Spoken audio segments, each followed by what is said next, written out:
Olé Tosura Babimisa na Poissa. Député to votaki, bazo salarien. Bazo salarien, tokende la funa, bazo salarien, bazo salarien. Komo tolega na mwamba, bazo salarien, tokende lukunga, bazo salarien, bazo salarien. Merci.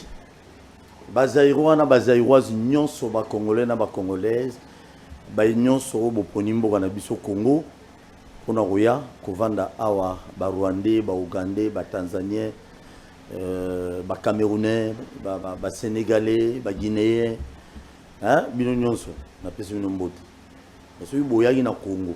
Pona roya ko piller Congo ko rendre biso ba pauvre bino bonginda. Et c'est tout na ba minerai na biso. Nzambe a papa Simon Gimbango landa bino. Et c'est ce que j'ai toujours demandé à tous nos héros. Tout ce ngabino chaque jour na les rabino na no funda ba tout pas na tomba papa Tshisekedi. Na bazo piller Congo. Pour Congo tongama ba police belé ba lakisa biso ka mundele ndé fois décider.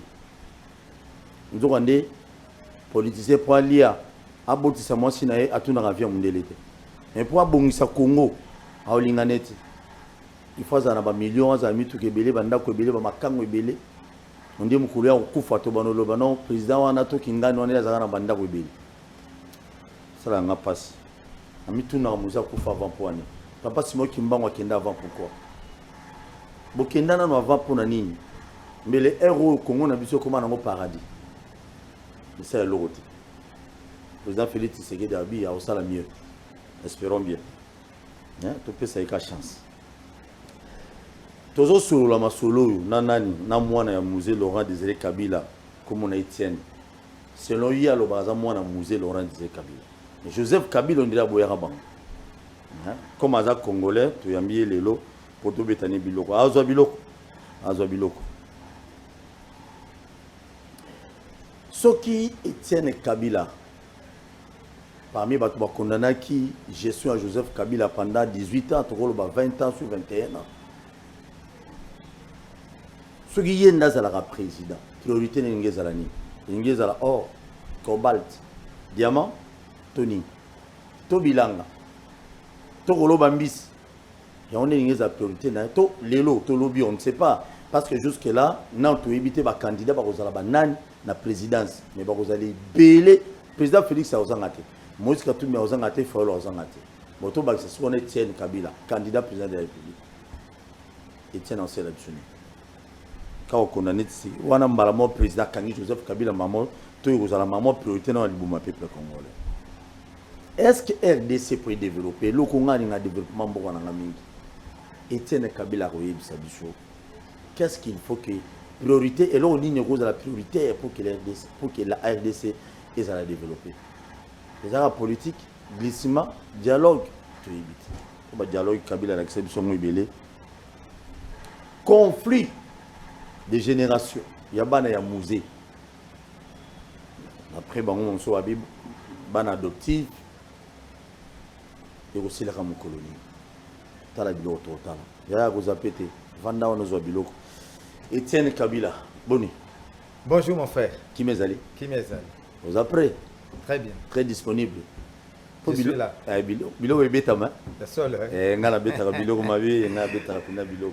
Ça va là, là. Boni libotana, batata moi signe so, baza bien. Non, santé nanga d'abord, nga personnellement santé ça bien. Et puis surtout que tu comme quoi aspirer un peu de liberté, surtout la liberté d'expression, et zongi namboka na biso. Et loko eleki liberté ezate. Loko lia mais soza na prison za ka prisonnier. Ezalaka te. On a connu pendant les 18 ans ici. Ezaki donc terrible. L'oppression. Hein? Nande kona bino. Oloyi koloba eloko moko contre Joseph Naebi yo kobenga Joseph Kabila Naebi déjà. Naebi yo kobenga ebongo. Beta biloko. Menga na benga ke na kombo na Joseph Hippolyte Kanambe. Na kolobaka ngo tous les jours. Ouais benga zaka fier, je suis très fier de moi. La solo. Très fier de toi. Très fier de Nani. moi. Parce que je suis le premier de tous les Congolais de dénoncer les origines de Joseph. Je suis le premier de tous les combattants Oyo ka ba combattant ngam to banda combat. Na 2001 ici dans la ville de Kinshasa, pendant que Joseph a prêté serment, mes très chers compatriotes, congolais, incapables de prononcer le mot congolais. Albandé. Oza na sens la technique, oza na vidéo na te, il y a premier discours d'investiture na ye. Alors mes très chers compatriotes, congolais. Oui bien ngote. Hein? Ba tout bazo banga ye. Ngana tema lobi celui-ci n'est pas le fils de mon père, c'est un Tutsi rwandais. Celui-ci a assassiné Laurent Désiré Kabila pour avoir pouvoir. C'est son fils adoptif. Bien qu'il n'y ait même pas eu de textes juridiques prouvant son adoption. Vous comprenez? Ils ont pété. Vous comprenez? Pardon. Non. Ok, le bêté loko, le bêté biloko. Tout ce que moi, je suis vous avez une mango, le bélo bien selon vous, mais le bipé, non, fils adoptif. Vous avez un bandeli. Tu sais, Congo, Tomboka et Tongamara histoire. Okay. Malheureusement, dans notre pays, Bakonzo bazo gérer biso valoriser histoire ya Congo. Et c'est ça le problème. Tout à fait. Tant que vous avez solo, par exemple, Joseph Kabila, un fils adoptif ya musée.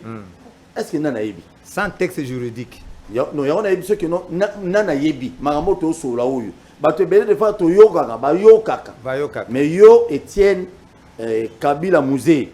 Hein? Ningo lobaka oza mwana musée. Ndena lobaka te. Je suis le fils de Laurent Désiré Kabila Aden Mobimba et de Marie-Françoise Kiza Kabeza Punda. Ce sont mes parents. Même Joseph l'a confirmé lui-même. Ba docteur Ndé. Joseph hein, Alabia Botamananeni 1971. Vous comprenez? Bien. C'est 1971, nous, Belges. 1971. À 1971. Or, en 1971, Sifa Mania a moi Laurent Désiré Kabila. Sifa Mania, on va maman naïe. Azak moi Laurent Désiré Kabila na Tawana. Sifa Mania 1971, Azak nous moi si Michel Okoma. Michel Okoma est compagnon de lutte à Laurent Désiré Kabila. L'herbe va diminuer dans le mouvement de guerre. Hein? Bon, comme Laurent Désiré fallait attaquer Moba 1 et Moba 2. Moba 1 c'était en 1984.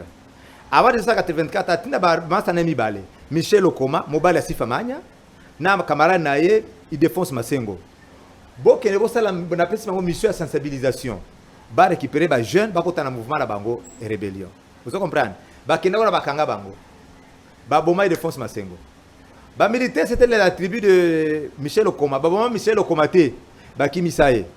Michel Okoma n'était plus réparti dans les maquis. Alors, Laurent Désiré Kabila, sa tête, c'était que Michel Okoma paye Babo Makaye. Vous comprenez? Pendant que la femme de Michel Okoma était encore dans les maquis, si Famania, Nabana Nebazaï Kuna. Vous entendez bien? Maintenant, après la guerre de Moba 2, il y a d'abord Moba 1 1984, Moba 2 1987. Après la guerre de Moba 2, Laurent Désiré Kabila a eu 6 femmes à Anya.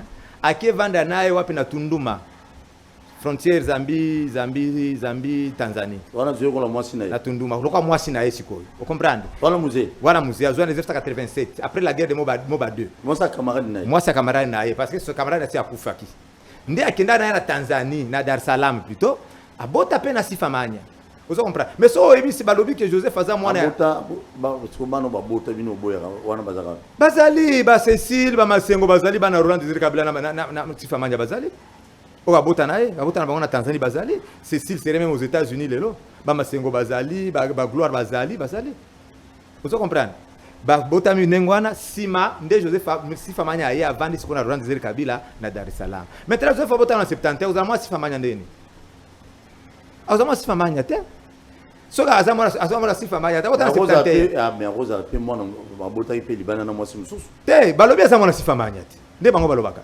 Sifamania c'est 71 azaki mwasi Michel Okoma alors so Joseph azama na Sifamania donc il faut azala mwana ya nini ya Michel Okoma alors que Joseph azape mwana Michel Okoma te azama na Christopher Kanambe qui était encore un autre ami de Laurent Désiré Kabila c'était de Tutsi rwandais bakima kabiarimana baya na nini na est ya Congo bakomo kosala mouvement de rébellion d'ailleurs c'était lui le chargé des opérations le général Christopher Kanambe maintenant Christopher Kanambe l'air Laurent Kabila bomaki parce que Laurent Kabila qui a tué Christopher Kanambe le père de Joseph Parce que les basali guerre va échouer guerre à Bango, bazon à la Tanzanie à Kigoma. Maintenant, arrivé à Kigoma, le président Mobutu a tinda batune kuna ba corrompre Christopher Kanambe pour empoisonner Laurent Désiré Kabila. Mais Kabila a qui informé déjà qu'il a baringi ba empoisonner fuite information pe samaki. Ndé ici Bango le bino tozu ba sponsor, tozonga na Congo na Bruce, to bandele sous guerre. L'air ba ko zonga siko na maki wana ndé abimisi ni justice militaire. Ndé ba bomba Christopher Kanambe, le père de Joseph. C'est pourquoi Joseph Akinde uvanda nini sima Joseph Akinde uvanda wapi na mama na yazali azana Uganda azana Dubai sala ba business na yema Marceline Katerebe ele envie. Vous comprenez? Ndé Laurent Kabila zwana mama ya Joseph na Joseph bakina uvanda siku na Dar es Salaam. Vous comprenez? Ya on a lobby que ya on a lobby que so okatanga sud d'idée. Ya on a lobby que Joseph Azaka adopté par Laurent Désiré Kabila sans aucun test juridique. Vous comprenez? Mais Joseph Alongo na Rwanda, na Tanzanie, kala. Oyebi, biso wa Congo to se prépare kate. Ba tous ba se prépare qui bien. Oyebi na au temps de Mobutu, Mobutu avait un directeur de cabinet, un tout rwandais. Bisengema na Ruema. Il était directeur de cabinet de M. Mobutu pendant plus ou moins 11 ans, directeur de cabinet. Yam ta préparé guerre au Yafle. Nathan wana, il plaçait les Rwandais dans l'entreprise d'État. On les appelait les bons gestionnaires. Bah tous. On comprend? Si on va comment collecter bambongo, bazoti na ngopi na Uganda. Ba collecter bambongo bati na Uganda. Ndé bazo ba jeunes nyonso tous du monde entier ba sa formation wapi na Uganda. Ba banda guerre ali boso contre ya Barimana 1990 ba Ishua bazonga.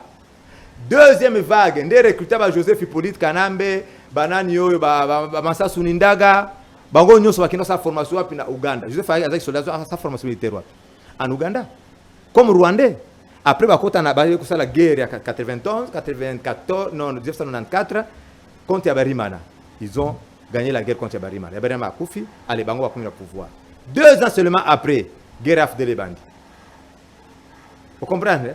Guerre AFD les bandits. Donc ça veut dire qu'il va préparer Kiango bien. D'abord, guerre AFD, ce n'était pas une émanation de Laurent Désiré Kabila. Tout ça va préparer Kiango très bien pour agresser, pour Mobutu, pour diriger Congo. Avec les Occidentaux. Hein? Mais fort par malheur, que c'est un patriote. Qui recruter Laurent Désiré Kabila. Ce n'est pas le fondateur de l'AFD, Laurent Désiré Kabila. En Tanzanie, il faisait ta petite bonne vie là-bas en Tanzanie. Avec vous? Non, moi je n'étais pas en Tanzanie, moi j'étais ici au Congo. Moi j'avais la chance d'avoir une mère intellectuelle. Maman Loba qui était biloko wana na okota susu biloko ante bana ngai fo batanga. C'est pourquoi maman zonga qui na Kalemi. Et on a commencé tout le temps. Vous comprenez? Na beto biloko mo boye. Comment papa na Tanzanie, vous avez na Congo. Voilà. Joseph pas avoir raison, pas avoir tort. Qui beta biloko. Vous comprenez? C'est quoi l'air babandi, l'air bakomi nanani babazui 2 ans après, bazui Laurent Désiré Kabila auto ça la guerre contre Mobutu. Guerre 2 ans après 94, bazui bien na Armiana, guerre AFD en 96. Vous comprenez qu'il va préparer Kiango déjà. Parce que Laurent Désiré Kabila l'air Zoya. Il y a 5 partis politiques. Parti à Bougera, il y a Laurent Désiré Kabila, il y a Ngandu Kisase, il y a Massasu, il y a ce qui c'est Bizima Karamouetou. Laurent Kabila a lobby, il faut libérer Congo. Lui, à mon avis, pour naïe, alors qu'il non, je dois libérer maintenant mon pays, c'est une occasion parce que nous avons armée ou pour libérer Congo. Vous comprenez? Ce n'est pas l'AFDL. L'AFDL a commis à Kinshasa. Avant, comme à Kinshasa, les Rwandais, dans leur plan, c'était que Bougera soit président de ce pays. Bougera. Alors que c'était un tout sur Rwandais.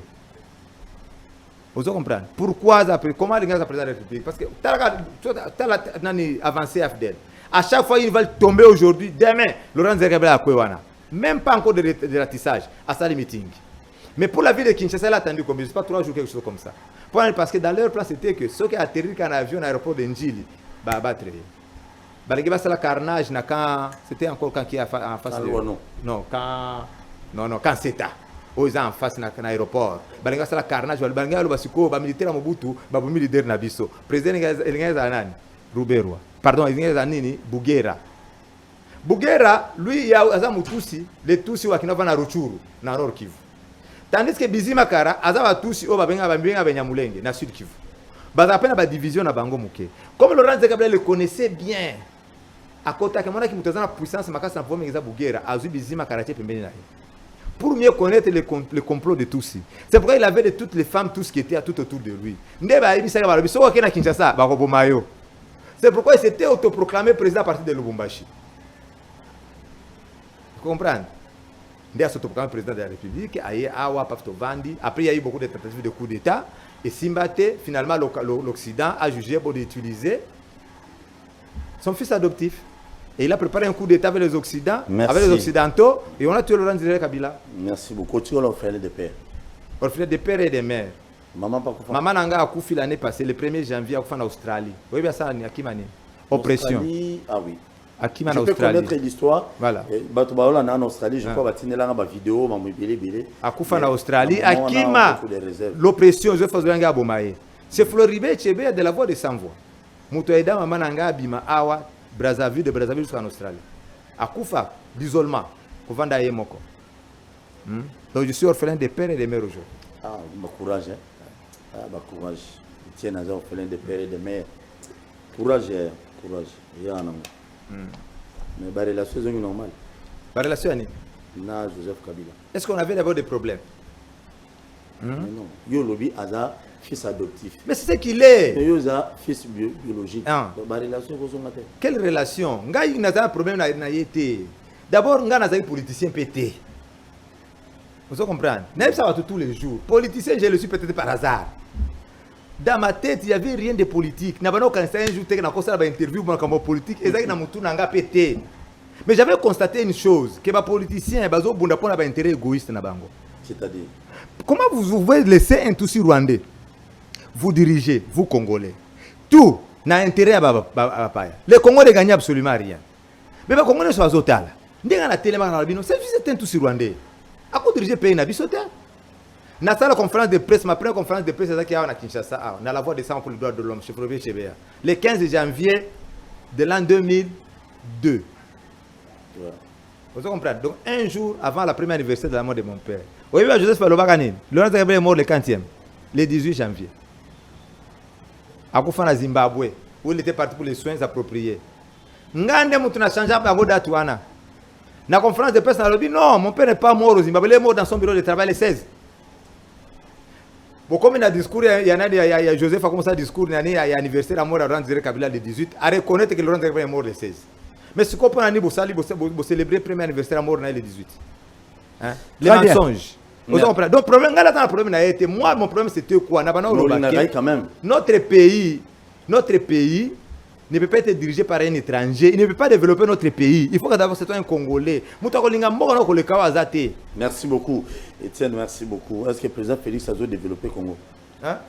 Non, le développement, il y a beaucoup de facteurs. Le développement, ça prend du temps. Le Très bien. Cambodge. Nous avons une émission. Allez-y. Etienne, nous avons besoin de string. Tika ngana beto biloko. Etienne Lelo président, Etienne Kabila Lelo président de la République. Et là, on y a ça la première thérapie pour Congolais. Oui, bien. Zalafran. Président Félix d'abord. Hein? Lelo à côté, président de la République. Nous quand tombolo. Ceux qui ont tali depuis à côté qui, ti Lelo. Hein? Changement c'est trop minime. Nini? Changement. Très minime. Mais moi je n'ai pas un langage de bois. Vous comprenez? Nazo qui m'a dit que le président Félix a pris un poste. Moi je n'aime pas pour mon pays. Le Congo doit changer, le Congo doit évoluer. Dans le lobby, les changements sont trop minimes. Pourquoi? Parce que d'abord le président est bloqué par la Constitution. Il faut la majorité parlementaire pour diriger bien. Le président a été contraint. Asala na bakasi qui est FCC. Vous comprenez? Maintenant, au Koyebi Sanga Lelo, vous utiliser quel projet de société? Na gouvernement aux Anango. Moutaouti na ensemble. Moutaouti na MLC. Bazana projet de société na Bango. Vous comprenez? Bazana idéologie na Bango. Si comme bakuta na gouvernement. Ngabe union sacrée. Gouvernement qui a kizoba zoba. Vous comprenez? Bazana c'est quel projet de société? C'est pourquoi il y a trop d'incohérences dans les affaires de l'État. Parce qu'il n'y a pas un programme fixe du gouvernement. On ne travaille pas dans la vision du chef de l'État. Dans le gouvernement de transition, le gouvernement de transition, pour préparer les élections. C'est pourquoi on a lobby que développement, changement, c'est trop minime. Mais changement, côté mon super comme on a la liberté d'expression, c'est parce que le président Félix est là. Il y a un état de droit, entre autres, la liberté d'expression. On se comprend. Mais si on parle par exemple au du social, les paniers de la ménagère, totalement vide. Si j'aime. Totalement vide. Les paniers de la ménagère, les là. Ça, le micro-baradeur, comment on a besoin? Je vais expliquer qu'il y a 500 et comme 1000. Il y a 500 et comme 800. Pourquoi? Parce qu'il n'y a pas un programme fixe du gouvernement.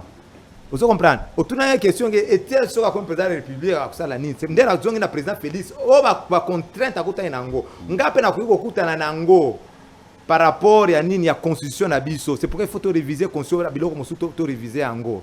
Oui, mais tu as cause Bisso, tu as cause Bisso dans la démocratie. Nandé. Oui, mais constitution à pays.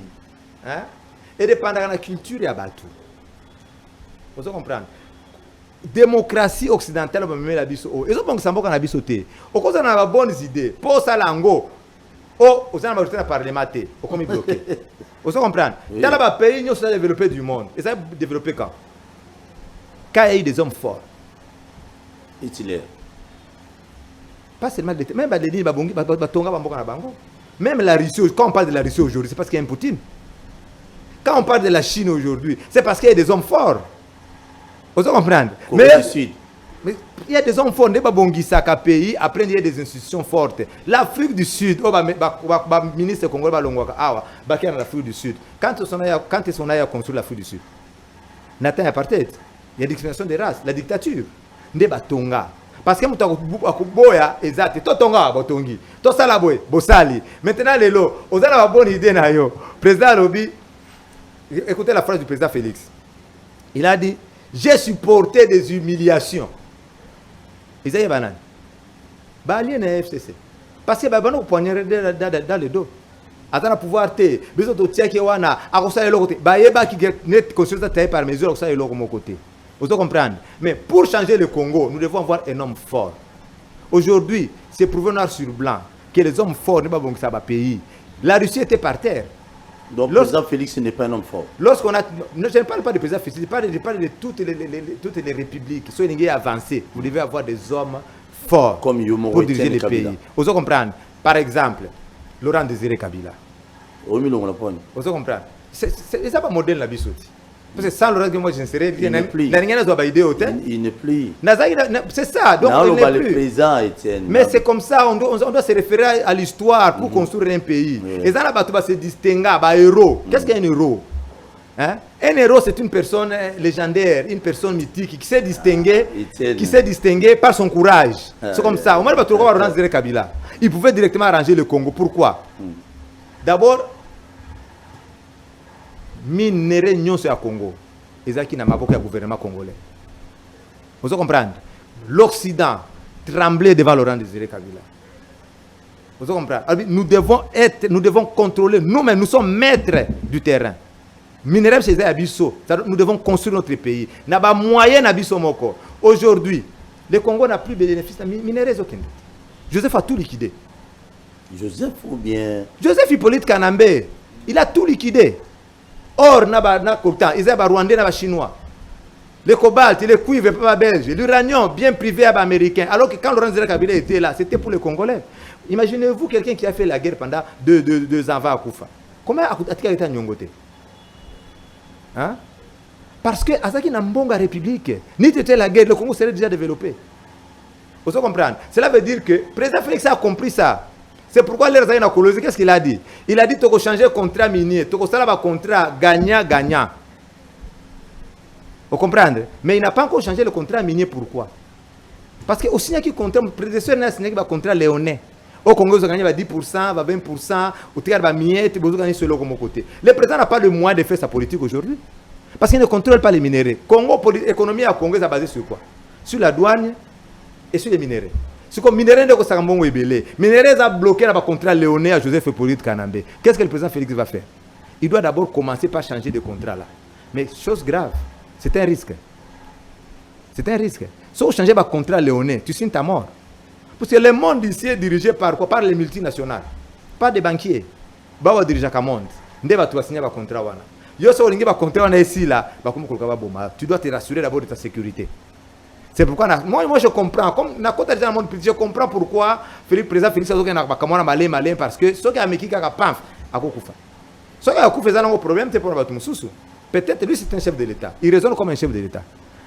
Ngana yo toza ba combattant to lobi non, il faut casser ba contrat on a nyonso Congo zo ba mbongo na mais le chef de l'État voit les conséquences. Soit signer ba contrat lelo, soit qui a koufi. Hein? Quelles sont les conséquences pour Tokozo? Peut-être on aura un autre Ougandais comme président de la République. Tozongi sous na 18 à 20 ans en arrière.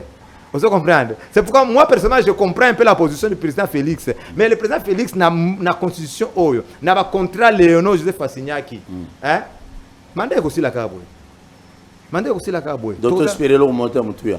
C'est l'explication non. Changement mouké koya. Ça c'est la première raison. La seconde raison oyo ça les ont bloqués. Ils ont bloqué les années. Ce sont ses alliés. L'IDPS a rejeté ses alliés. Hein? Obile tozo bunda kala toza ina bunda na étiquette IDPS te. Biso toza iba combattant.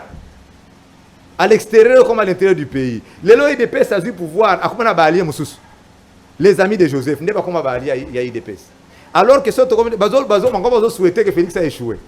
Ba alliés na bazo souhaiter a échoué. Le président a échoué na mandat bilan négatif c'est le président de la République. Vous comprenez? Batumusu ba comment ni bilan ya nani ya 5 ans. Bakoto bakokabula ngo na MLC na nani na ensemble. Population ko tale loko na te mon frère. Ça c'est pas kabona déjà. Population ba kabona na FCC mais pourquoi pas kabona pe na bango. Population est à la Kandé président de la République. Ah kabona na bango te parce que constitution est bloquée, il doit avoir la majorité parlementaire pour former son gouvernement. Qu'est-ce que doit faire l'IDPS aujourd'hui? L'IDPS façon il a ba allié na ye. Vous comprenez? D'abord, il doit mettre la paix à son sein. Hein? Basali table rase du passé. Est-ce que vous comprenez? L'IDPS doit faire table rase du passé. Où est passé le vieux Alexis Moutanda? Hein? François Chipa Pampouy là. Bazawapi. Vous comprenez? Ténor a IDPS ça y makasi. Bazawapi. Est-ce que vous avez vu comment ça? Est-ce que vous comprenez? Tout le corps va vanter Moubake. Si le président s'engage dans quoi, à ça la paix au sein de l'IDPS. Nous allons gagner les élections en 2023. Nous allons gagner. Alors, ceux qui gagnent. Nous allons gagner les élections. Oui, comment? Mais Nakota n'a allié à l'IDPS depuis 2001. Dans les combats, l'IDPS a commencé le combat 37 ans. Ngana Sala 19 ans de combat. Hein? 19 ans. Oui, oui, mais j'ai fait 19 ans d'exil forcé. Vous avez posté mon côté. Hein? Non, ngana bana on n'a pas posté. N'a expliqué que ngana zalanga politicien té. Ngana comprenait que le Congo va mal. Les na meki na zo dénoncer ba origine politique kanambe ba policier ba zo la ba poste. Tout ça ina Sun City. Hein? Ba tout ba kota na parlement. Yo bokina. Mais deuxième conférence de presse na ngana sala wapi? Na Sun City. Les Joseph Atundelinga son ami ici Francis Kalomba qui c'était qui encore? Il y a Frédéric Kumba. Qui Kumba côté à Moïse. Vous comprenez? Les gens qui ont collaboré dans KTB, de Moïse n'a qui tengue, va pousser sur Pembe nanga. Dès tout ça l'interview on a qui tengue. Mais Joseph a tinda Francis pour négocier, mais disait que non, dans le Baka Joseph c'est mon frère, bah pour ça va se diviser biso. Vous comprenez? Mais les rois je pouvais rentrer dans ce poste. Mais n'a pas kozonga te, n'a pas na pona poste te. Le Congo doit changer. Et ça le kola mutu.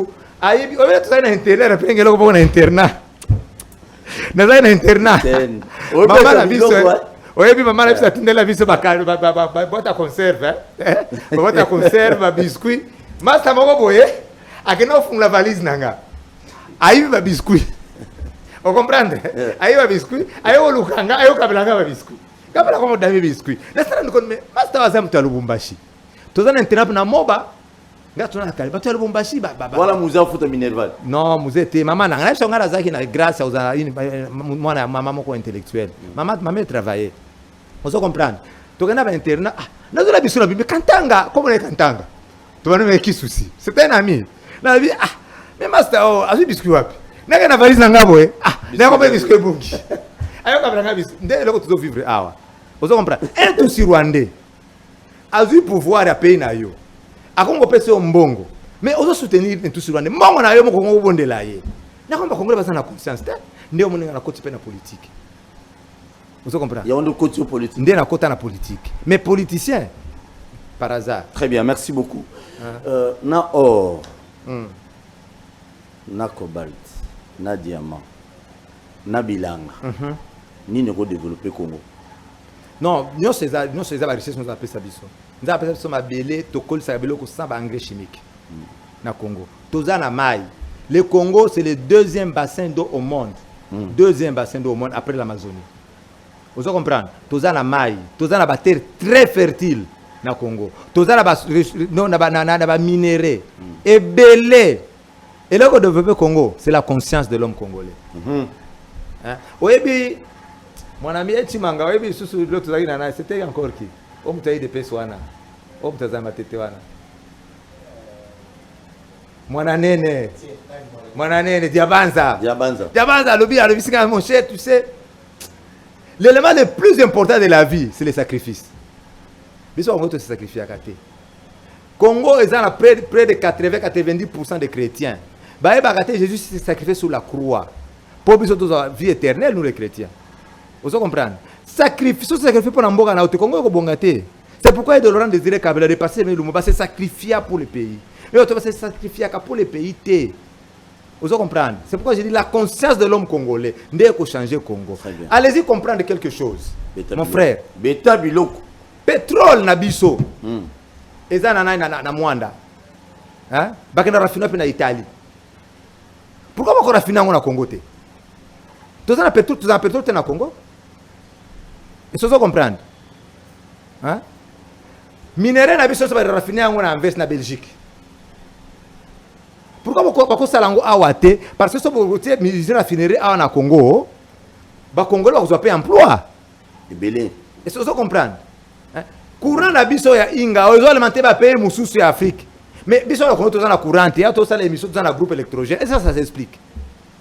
Parce que tous ces sacrifiés te Congolais banga kokufa. Si on a s'opposé contre Mindele bakobomanga, si on a sali boy et kobomanga. Regardez un peu parce qu'il y a Souba. Mais auto le président Félix Azobanga soit changer code minier. Mais il faut se préparer, mon frère. Il faut se préparer. Nazo peut cet exemple tous les jours, il y a Poutine. Quand la Russie a perdu la guerre, Afghanistan, je crois. La perdu la guerre qu'on a. Non, Afghanistan, quand elle a perdu la guerre, c'est fini. La Russie a zongi. Bloc communiste, c'est Kouéaka. Vous comprenez? Poutine a comme président de la République. D'abord Premier ministre. Comme président de la République, Poutine commençait à se préparer avec la Russie. Les bazos alliés à Saddam Hussein. Qu'est-ce qu'il a dit? Il a dit mot. Attends, ma cité. Baboma Kadhafi. Poutine a dit mot. Mais Banok s'est préparé. Parce que c'est un homme fort. L'herbe comme en Syrie. Qu'est-ce qu'il a dit? Ils n'ont pas voulu nous écouter. Qu'ils nous écoutent maintenant. Mais il a gagné la guerre. Les Américains, les Français, ils ont fui. Et ça, vous comprenez? C'est comme ça le Congo. Nous devons nous préparer. Tout se préparer sur le plan militaire, sur le plan sécurité, tout se préparer. Et au fil des années, il faut d'abord commencer. Oui, erreur, mon première règle est échec des années. Remettre à demain ce qu'on peut faire aujourd'hui. Deuxième erreur, les règles à échec des années. N'est jamais commencé. Tout ça, la carte, tout ça, se préparer, tout gagner. Nous devons préparer notre armée. Petit peu, Rwanda, il faut nous respecter biso. Hein? Il faut nous respecter biso. Il faut préparer l'armée na biso. Tout préparer la sécurité na biso. C'est alors que tu dois développer l'économie. Vous ne pouvez jamais développer l'économie sans la sécurité. C'est pourquoi on a les lots banani lac Albert, si je ne m'abuse, na Ouganda. Banani bazo gaz kuna. Les étrangers, Ougandais, bazo minéraux, Ougandais bazo kota na peine comme ils veulent. Parce qu'ils ne sont pas forts. Vous comprenez? Parce que nous ne voulons pas nous sacrifier.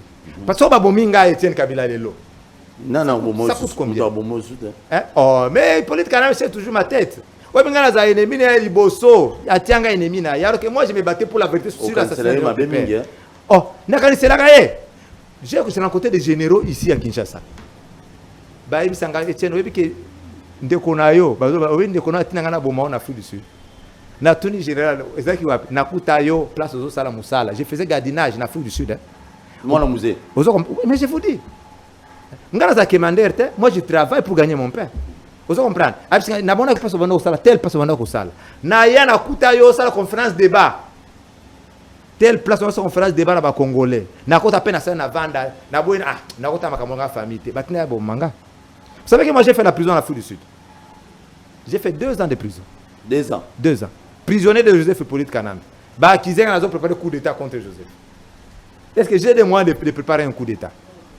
Joseph Awa, Jacob Zuma kuna son ami batie biso na prison. Mais prison vous avez bien tous avez mabe. Mais prison za prison ka prison bien malamu na mabeza la prison za prison kaka. Et vous avez telo que pont. Parce que l'air à mon aki que ba Petrus ba bête le retour. À sala tour que à sala tour ba extrader nga na Kinshasa. Ba frustré relation ngo que loi na biso ezo permettre te ba extrader mutu na pena ba so vina en danger kuna akosamba awa. Vous savez ce qu'il a fait? Atina Delphin Kaimbi aya composer nga na prison. Hein? Mais Joseph a tué ma soeur aimée ici à Kinshasa. Baboma est comme une cobaye. Nadou na salle de bain na on a monga foula. Joseph a tué notre sœur Espérance dans Lubumbashi. Le militaire de garde présidentielle Baboma. Il a tué John Kabila mon jeune frère qui m'a Gabon. Wana maman Moussous. Ya maman Moussous. Moussa Botagui. Est-ce que vous comprenez? Oui, c'est normal. Quelque chose c'est ce que fait Namboga na yo mon frère. Okotambola kaka na papier. Moi mobile so tambola, ozaka na basi mususu. Vous comprenez? Moi-même je me disais écoutez, je vais terminer ça,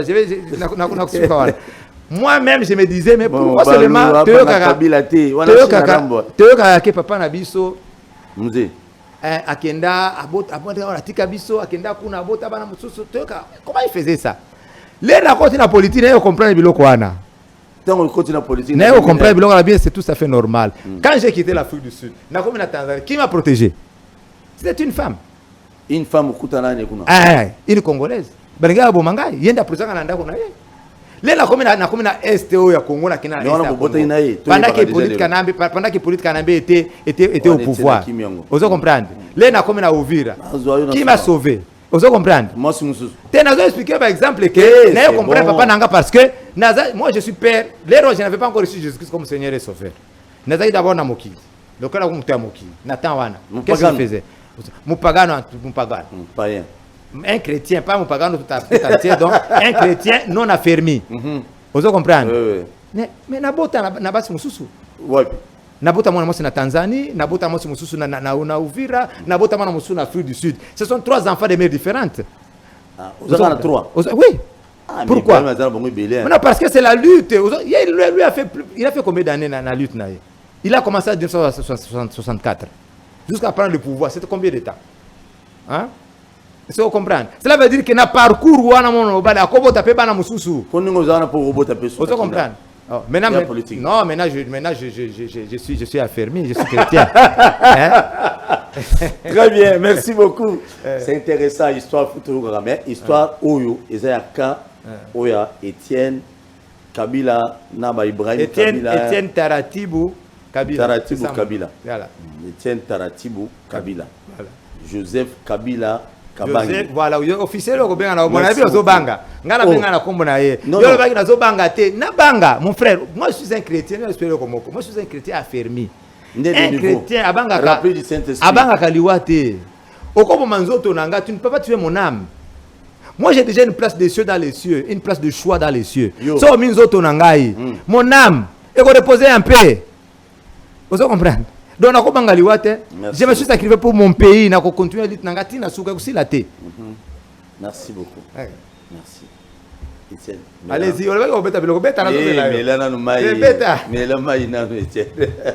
très bien, merci beaucoup. Je crois que Bolandari dans la télévision Ebélé, il y a un plateau, nous sommes confrères, nous journalistes, ou présentateurs ou animateurs d'émissions politiques. Les autres nous ont sur la norme comme Ebélé, il y a Eurozala A, Oya Lobaye Kuna, A Euroloba Z, doit baxer en plus. Mais dans tout ça, Etienne a lobé le Romoko Awa. Je crois que vous avez focalisé toujours dans l'histoire de Joseph Kabila. Mais à soulever le Romoko est important. Personne ne peut développer ces pays si ce n'est que nous-mêmes, le Congolais. Yo, dans le secteur, vous avez un cirage, vous avez un vernis, vous avez un maï, maman ya bilanga, maman ya nigno. Est-ce qu'il y a que la politique qui peut développer ces pays? Moi je dirais non. Yo nangapi, moi même biso va prendre sangolelo, tout ce moment occasion dans ma souris, tout ce moment la chaîne à télévision, tout ça tout vend ici. Mais si on est dans ça là, il faut même un plus pour un développement un bon nangai. Yo, aux autres la rage non. Baye politique ne ba loba pour qu'on ait les bosso et nazalaka contre la plupart des politiciens il y a que l'Occidentaux qui peut décider pour le développement de notre pays. Moi, je dirais que c'est un faux débat. Gérer on peut développer notre pays dans Etienne, Etienne Taratibu oui, que Mikolo Hippolyte Atomboli banani ba kaporona ye.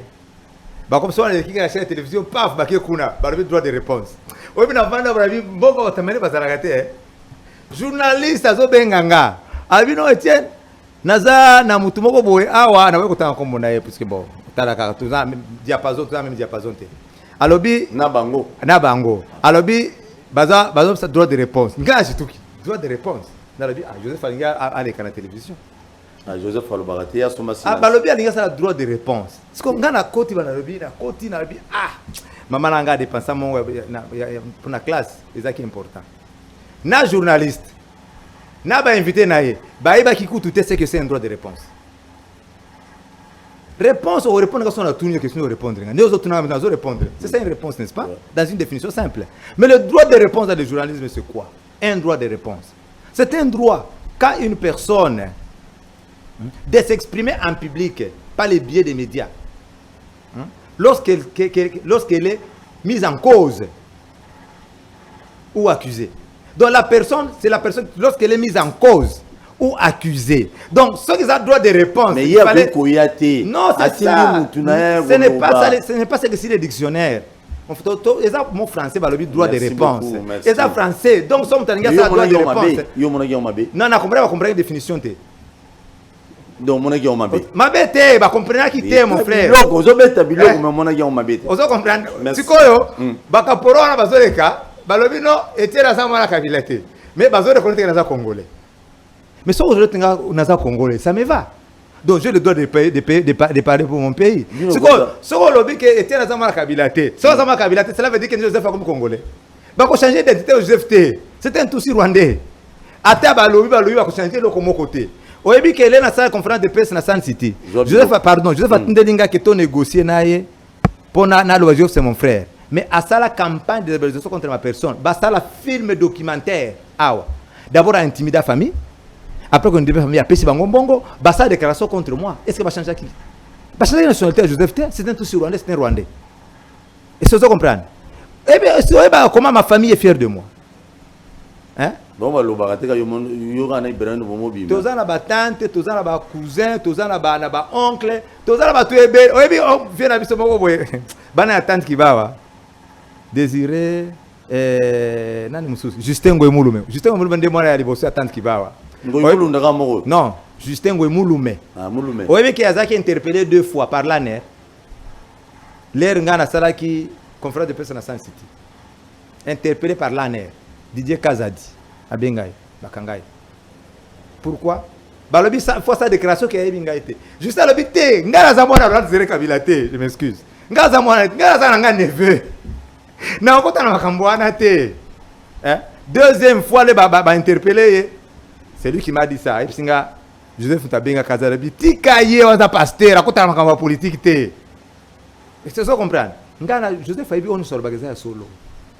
Ce que vous avez à contredire, ça c'est le droit de réponse na compréhension na ki pakana ngate. Naza na Kinshasa, les gens na Afrique du Sud ba oka kingate. Naza awa na Kinshasa, mais ils vont se mordre dans la bouche. Na kotika te. Hein? Oui, Joseph, il faut qu'il est en prison. Nini? Joseph, il faut qu'il est en prison. Pour avoir fait quoi? Na biso que oui bien comme ça ma droit dans l'état de droit président Félix a prôné tous les jours. Le bomani. Clément c'est président Félix. Avant comme combattant, soit à la sango, n'a évité. Président Félix a comme président de la République, il a tout changé. Tempérament a changé. Vous comprenez? Les Tozolo Baba fausse commune, 450 personnes, des millions de koufa. Les Tozolo du pouvoir, on dit que c'est quoi? Et ça, vous comprenez? Joseph, ça a combien de crimes au Congo? Pourquoi on a combattu? Ba crime no yuza tanga ba crime na kola awa na ko ngana sala service de sécurité na zai coordination chargée de renseignement à la présidence de la République na yebi biloko ebele wana régime wana tanga musée il y a Laurent Désiré Kabila, moi j'étais coordinateur chargé de renseignement à la présidence. Vous comprenez? Chef nanga moko kaka kotika na ndengeni basa mabe mona musée boutique pena boy te batika nga te le toza sana ambassadeur mulongo mulunda ambassadeur mulongo mulunda mukena Freddy ndeza chef nanga direct il était ambassadeur itinérant toza sana na ville toza na bureau mseza na ville de l'Équateur hein l'air quand mon père est mort to ticket nga na ticket nanga mais hier a continué à kikosala alors ça Etienne to continue kosala msa c'était na kosala te je connais les types na kosala sur un service de sécurité te nga mo na ticket musala j'ai fait une année avant la kima na bano c'est musala okima ah na cette conférence de presse na la voix des sans pour les droits de l'homme médias yo ça fait du suba journaux c'est que Etienne Kabila mais j'ai fait l'objet de menaces de mort. Très bien. Hein? Non, s'il vous plaît, là, le bien force commune, n'oublions pas. Pour na batu baola na biso awa, na ba morgue belé et surtout ya mama em. Yanjili, bon, surtout ba morgue mingi ya l'état. Eza na bandeko musu ba benga bendija batika e belé kuna batiki bango et puis l'état ko kuna bango na libulu moko ba benga force commune. Ceux qui ba zui ba bendija bongo ba kyo kuna. Bino bolo bato kabila bongo. Yo zolo ba bendija. Na makobola ba ba to komina to ngako isa ba bebe. Kintazo ke makobola. Na zo pesa exemple belé ba crime wa sala na zo exemple ya Kintazo. Na pesa exemple mususu. Bendija ba kufa belé na ba. Na pesa exemple mususu. Oyebi na mois d'août il y a 2001.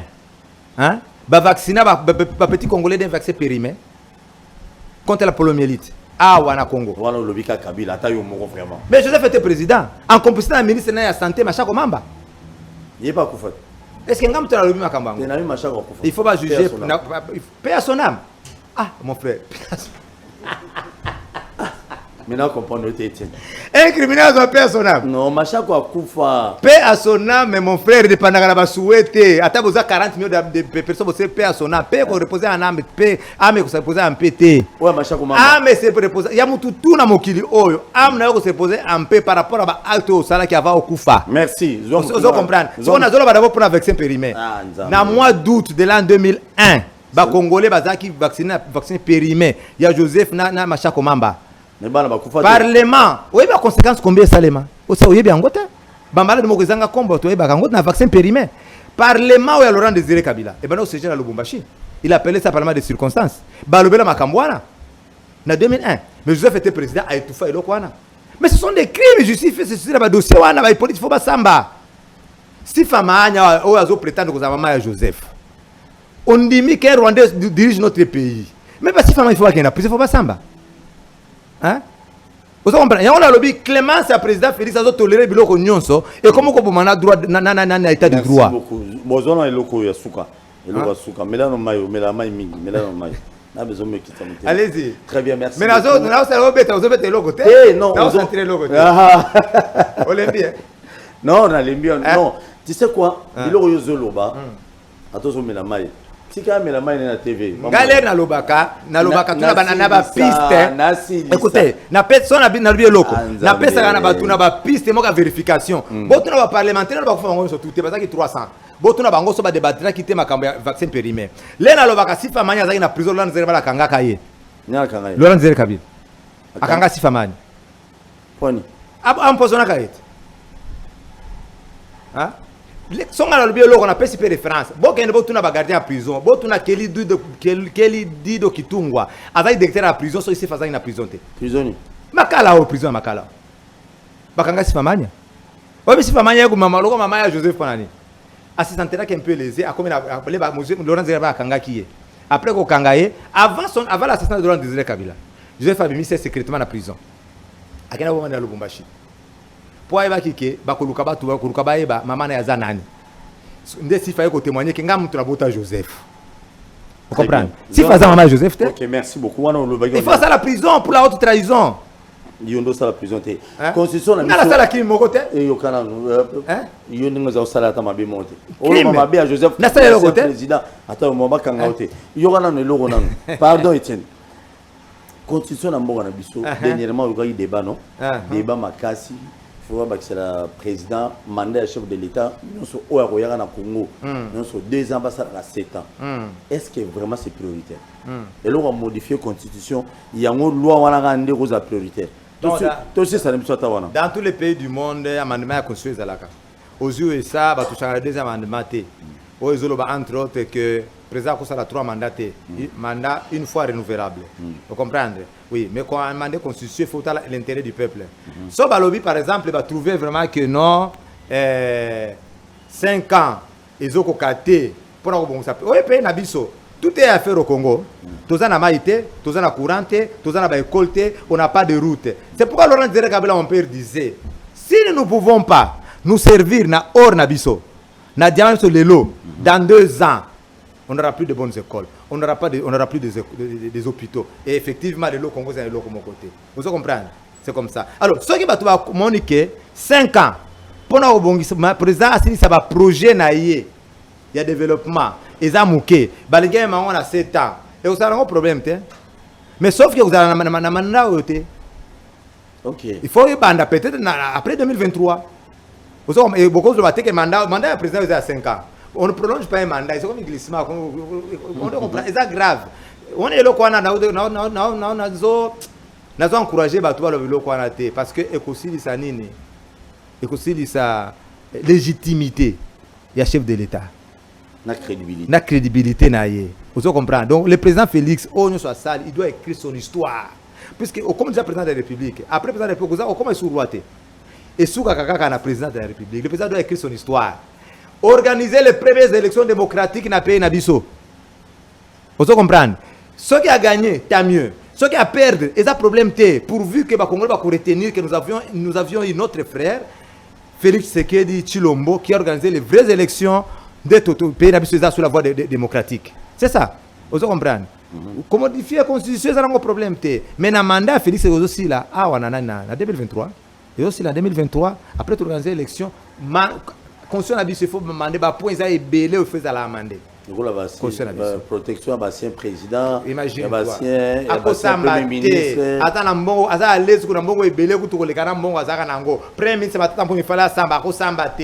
Justice a le pouvoir de s'embattre, tout ça. Tout ça, je vais préparer qu'après lui, quand il y a un soit ça, on n'a pas à poursuivre. Merci beaucoup. Caméra est au talayo, bande de belé bazou talayo, ba jeune kolayo. En tous les moments, il faut appeler un l'autre. Nous avons jeune, non, nous sommes côté. Étienne, ba jeune bazou talayo. Qu'est-ce que tu peux leur dire pour qu'ils se préparent pour l'avenir de ce pays?